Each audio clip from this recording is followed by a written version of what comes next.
মিরাজের ব্যাটে এমন বড় বড় ছয় দেখে নাসুমের হাততালি, তাও আবার দুইবার। প্র্যাকটিসে এদিন বাংলাদেশ দলের হেড কোচ ফিল সিমন্স আর অ্যাসিস্ট্যান্ট কোচ মোহাম্মদ সালাউদ্দিনের বিশেষ নজর ছিল মিরাজের হার্ড হিটিং এর দিকে। এই তো ফিল সিমন্স আলাদা করে একবার বোঝানোর পর মোহাম্মদ সালাউদ্দিন গ্রানাইটস ক্লাবে মিরাজ প্র্যাকটিস শুরুর আগে আরও একবার দেখিয়ে দিলেন কিভাবে পুল শটে তিনি রেঞ্জ হিটিং করতে পারবেন।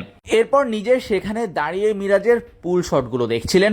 শর্ট বলের এগেইনস্টে মিরাজ কিভাবে ব্যাট করেন সেটাই নন স্ট্রাইক প্রান্ত থেকে দাঁড়িয়ে দাঁড়িয়ে দেখছিলেন।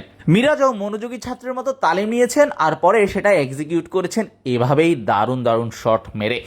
বাউন্সার কিংবা শর্ট বল আসলে লিভ করা কিংবা 1 রান নয়, খেলতে হবে বাউন্ডারির জন্য, নিতে হবে 4 কিংবা 6 রান, অর্থাৎ বাউন্ডারি যেভাবেই হোক আদায় করতে হবে। সেই বার্তাটাই ছিল মিরাজের প্রতি। আপনারা দেখতে পাচ্ছেন মিরাজ লেগ সাইডে একজনের সাথে কথা বলছিলেন।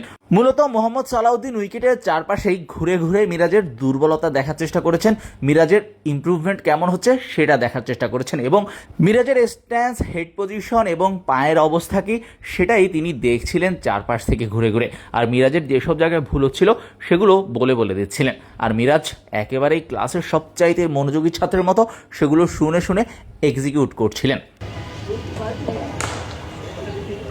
ক্রিকেটারদের ব্যাটিং নিয়ে মোহাম্মদ সালাউদ্দিন সবসময় বেশ মনোযোগ দিয়ে কাজ করে গেছেন। সাধারণত যারা দলে থাকেন কিংবা থাকবেন বা এমন কোনো ইঙ্গিত থাকে তাদের প্রতি কোচদের আলাদা একটা নজর থাকে, মিরাজের প্রতি ছিল তাই। এবং মিরাজ যেসব ভুল করছিলেন মোহাম্মদ সালাউদ্দিন নিজের সামনে থেকে দাঁড়িয়ে দাঁড়িয়ে সেই ভুলগুলো শুধরে দিচ্ছিলেন। যখন একটা ক্রিকেটারকে নিয়ে ভিন্ন ধরনের পরিকল্পনা থাকে, তাকে নিয়ে এগোনোর পরিকল্পনা থাকে, তখনই নিশ্চয়ই এমনটা হয়।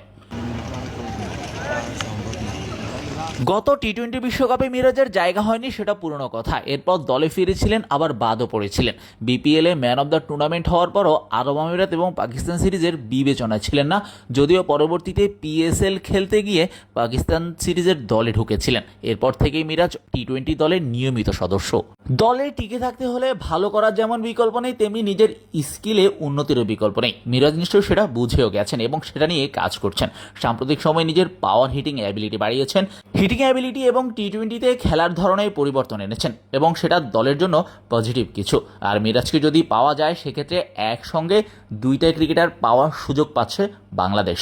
তবে মিরাজকে নিয়ে মোহাম্মদ সালাউদ্দিন এবং ফিল সিমন্সের পরিকল্পনা দূর থেকে দেখে যেটা মনে হয়েছে, মিরাজকে নিয়ে তারা বেশ সিরিয়াস এবং মিরাজকে এশিয়া কাপের দলে দেখার সম্ভাবনাই বেশি। অন্তত অনুশীলনে মিরাজ সেটারই একটা ছাপ রেখেছেন। নাসুম কিংবা রিশাদ কিংবা গ্রানাইটস ক্লাব অথবা তানভীর সবাইকেই একই রকমভাবে ব্যাট করেছেন। বার্তাটা একই ছিল, পাওয়ার হিটিং, রেঞ্জ হিটিং, বড় শট খেলা। শাহরিয়ার শাওন, মিডফিল্ড।